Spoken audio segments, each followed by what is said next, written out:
వసంత పంచమి, దీనిని మాఘశుద్ధ పంచమి అని, శ్రీ పంచమి అని కూడా అంటారు. ఈరోజు సరస్వతీదేవి పుట్టినరోజు. సరస్వతీదేవి మూల నక్షత్రంలో జన్మించారు. అందువలనే వసంత పంచమి నాడు సరస్వతీదేవిని పూజిస్తే జ్ఞానవంతులవుతారని, అఖండ విద్యావంతులవుతారని విశ్వాసం. సహస్రనామాలలో అత్యున్నతమైన ద్వాదశ నామాలు ఒకసారి తెలుసుకుందాము.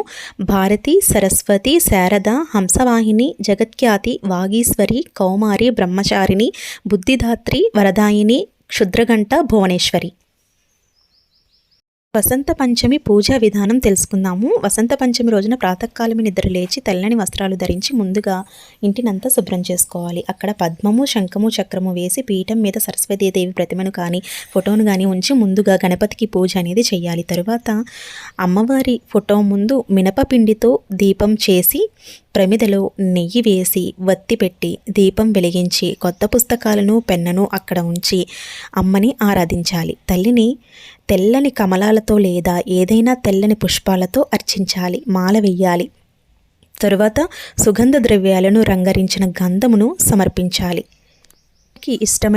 ఇష్టమైనటువంటి నైవేద్యాలను సమర్పించాలి. అంటే తెల్లని నువ్వులతో చేసిన ఉండలు లేదా అన్నంతో చేసిన క్షీరాన్నం లేదా ఆవు పాలు, ఆవు పెరుగు, ఆవు నెయ్యి, ఆవు వెన్న, ఇలా ఇందులో ఏదైనా మీ శక్తి కొలది అమ్మవారికి నైవేద్యంగా సమర్పించవచ్చు.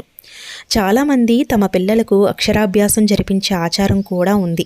తద్వారా ఆ తల్లి కరుణా కటాక్షాల వలన అపారమైన శక్తి జ్ఞానం లభించి నిరాటంకంగా విద్యాభివృద్ధి జరుగుతుంది. అమ్మవారికి తాంబూలం సమర్పించి అమ్మవారికి నమస్కారం తెలియజేసి మీ సంకల్పం ఏమిటో మరొక్కసారి విన్నవించుకోవాలి. తరువాత అమ్మవారికి ఇష్టమైన శ్లోకాలు, అష్టోత్తరాలు, అమ్మవారి పాటలు అన్నీ చదువుకోవాలి. తరువాత అమ్మవారికి ధూప నీరాజనాన్ని సమర్పించాలి.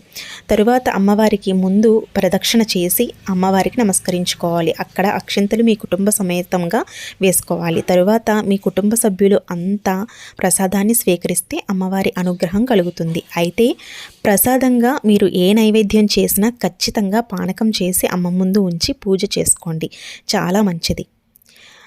అదేవిధంగా తరువాత మీకు దగ్గరలో ఉన్న సరస్వతీదేవి ఆలయానికి వెళ్ళి అమ్మవారిని దర్శించుకొని వీలు ఉంటే అమ్మవారికి అభిషేకం చేయిస్తే ఇంకా మంచిది.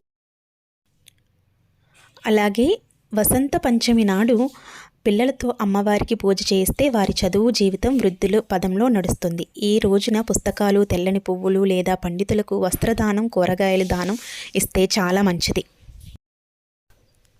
వసంత పంచమి నాడు మీకు చదువు నేర్పిన గురువులకు నమస్కారం చేసి సత్కారం చేసి వారి ఆశీర్వాదం తీసుకుంటే మంచిదండి, మంచిది. చూసారు కదా వసంత పంచమి పూజా విధానం. ఈ పూజ మీకు నచ్చినట్లయితే మన ఛానల్ని సబ్స్క్రైబ్ చేసుకోండి. అలాగే లైక్ చేయండి, షేర్ చేయండి. Please do subscribe. Thank you for watching. మీ గాయత్రక్క.